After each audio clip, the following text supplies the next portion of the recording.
Aujourd'hui, je vais vous raconter l'histoire de ce miel. Parce que ce miel, c'est la concrétisation de plus d'1 an à essayer de comprendre comment fonctionnent les abeilles. Et cet hiver, j'ai même fait mes ruches moi-même. Et là, maintenant, je récolte mon propre miel. Et vraiment, c'est une très très grande satisfaction. Et je vais vous raconter comment j'ai fait.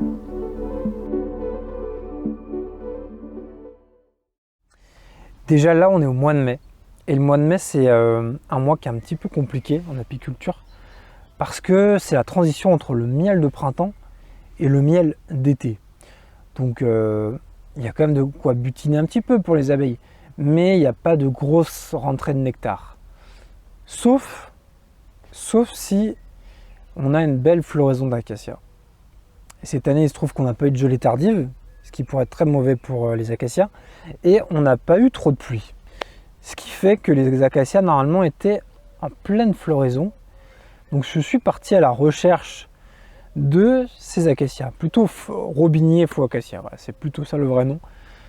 C'est un arbre qui est plutôt discret comme ça en fait, sauf que quand il est en floraison, là ça permet de vraiment savoir où ils sont. Donc début de floraison, je suis parti me promener un petit peu autour de chez moi et rapidement j'ai trouvé un endroit là où j'ai mon second potager et en fait c'était blindé d'acacias, vraiment c'était surprenant. Je crois que j'avais jamais vu ces arbres en fait. C'est des arbres qui étaient totalement blancs en fait, tellement qu'il y avait de fleurs. Donc je me suis dit jackpot. Dès le lendemain, j'ai déplacé 2 de mes meilleures ruches à cet endroit. Bon, allez là, ça va être chaud, ça va être lourd. Oups.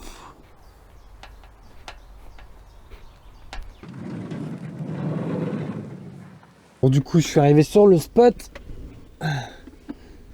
On est sur un temps assez gris là, mais normalement, à partir de demain, ça part sur du grand soleil pendant au moins une semaine. Voilà.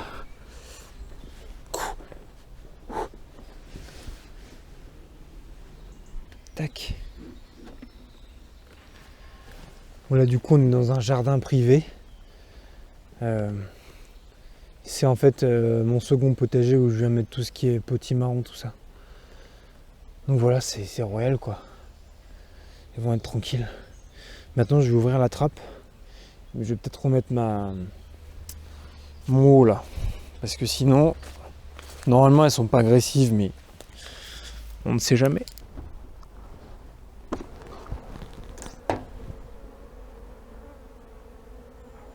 Et j'ai espéré que les conditions restent bonnes. Parce que les fleurs sont très sensibles. Il suffit de vent, il suffit de pluie pour que tout ça ne cesse en fait. Donc j'ai croisé les doigts un peu comme ça. 2 jours après, méga orage, badaboum. Donc bon, je dis de toute façon, il faut attendre. Hein. Il faut attendre. Le lendemain de cet orage, je suis allé voir. Les fleurs étaient tout le temps, toujours là. Mais par contre, elles ne sentaient plus rien. Il y avait des fleurs assez basses là, où je pouvais sentir l'odeur, et là, il n'y avait plus rien. Alors que 2 jours avant, ça sentait super bon. Donc manifestement, le nectar avait été lessivé. J'ai laissé les ruches comme ça, hein, tant pis.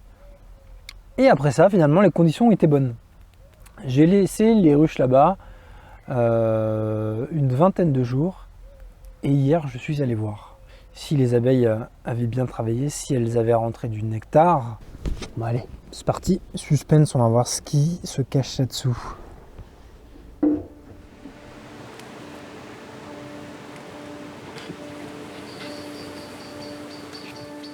y a du monde, hein.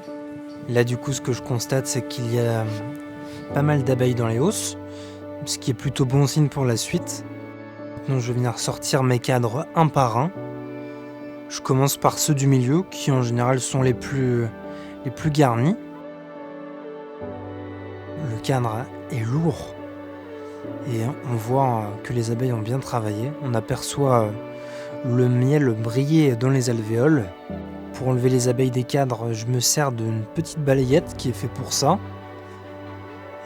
Et voilà, donc je récupère les cadres les plus garnis. Quand le miel est operculé, ça veut dire qu'il est au bon taux d'humidité. Là, j'ai pris le risque de récolter comme ça. Voilà, il y avait un peu d'impatience dans tout ça.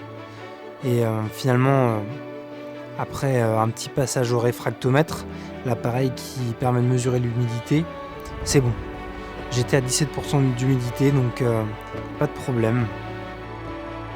Donc j'ai mis mes cadres dans une caisse fermée et maintenant en direction de l'extraction.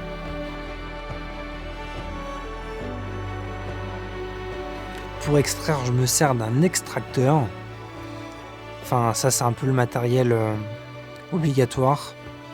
Au début, je voulais le fabriquer moi-même. Mais en fait, j'en ai trouvé un sur le Bon Coin qui fait très bien l'affaire. Le but de l'extracteur, c'est d'extraire le miel sans abîmer les alvéoles. Comme ça, on va pouvoir se resservir de ces cadres et on va gagner du temps.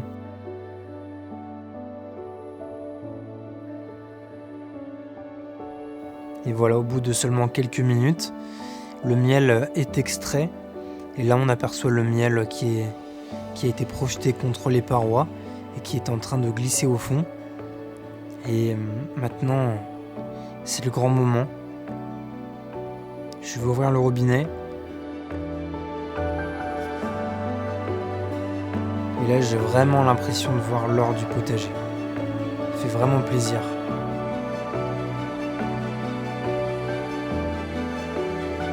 Et avec seulement ces 4 cadres, j'ai pu faire mes 6 pots de miel, ce qui est peu. Parce qu'en prenant un peu de recul, j'aurais pu attendre, je pense, 1 ou 2 semaines de plus. Mais je voulais essayer d'avoir un miel avec le plus d'acacia possible. Ça, je sais pas si j'ai réussi à l'obtenir.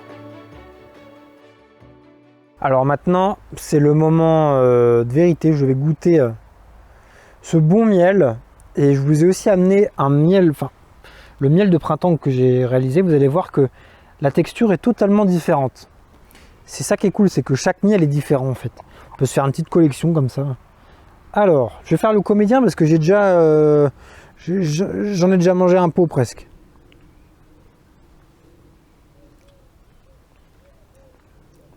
Oh là là. Ah franchement, il est super bon. Il est super bon, il est parfumé. Il est onctueux. Donc dans un petit yaourt là, sur une petite tartine, ça se marie très bien, je pense. Et à la fois, il est quand même assez fort, quoi. On dirait du concentré de miel. Donc c'est-à-dire que un pot comme ça, ça fait quand même assez longtemps. Sauf si vraiment on est gourmand, mais bon. En fait, on n'a pas besoin de prendre des grandes doses pour être satisfait. Et maintenant, je vais vous parler du miel de printemps. Voilà. Ça, c'est mon meilleur miel. Et malheureusement, j'en ai pas plus que ça. Le miel de printemps, j'en ai récolté 4 kg. Donc je l'ai passé pareil à l'extracteur. Et ensuite, j'ai mis ça dans un maturateur. C'est tout simplement un seau avec un robinet. Et ensuite, j'ai mis ça en pot.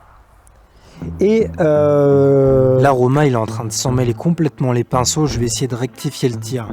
Ce qu'il veut dire, c'est qu'il avait laissé du miel au fond du maturateur. Le reste était mis en pot. Ce qui a été mis en pot a cristallisé avec un grain plutôt gros. Et quand il a nettoyé le maturateur, eh bien, il restait un peu de miel qu'il a mis dans ce petit pot. Et finalement, c'est dans ce petit pot qu'il a eu le meilleur résultat. Le miel est vraiment crémeux comme on peut l'attendre d'un miel de printemps. Et donc, ça pourrait provenir d'un taux d'humidité trop important quand j'ai fait la mise en pot des pots. Voilà, pas de pot quoi. Donc voilà, une petite erreur de débutant, mais donc celui-là je le savoure. Je le savoure beaucoup. Si vous avez aimé cette vidéo, eh bien sachez que j'ai fait une autre vidéo similaire où je montre comment j'ai fait mes ruches. Voilà. Donc je vous mettrai un petit encart par ici et vous savez quoi faire. Sinon un petit commentaire, un petit like pour me donner de la force, parce que les vidéos ça prend quand même beaucoup de temps. Et là j'en ai fait 3 à suivre, donc je pense que je vais me calmer parce qu'en plus ça marche pas trop bien. Je tape du 300 vues, 400 vues. C'est bon voilà, je fais ça pour le plaisir. Mais bon, là, sinon je peux très bien récolter mon miel pour le plaisir aussi sans faire de vidéo. Parce que ça prend beaucoup de temps la vidéo. Voilà, donc il faut me donner un petit peu de courage là. Et si vous avez des idées de vidéos aussi, bah, je suis preneur. Voilà. Allez, moi je vous dis ciao. Je vais aller me prendre une bonne tartine de pain là. Je vais mettre une bonne lichée de miel. Puis ça va être excellent. Allez, moi je vous dis ciao.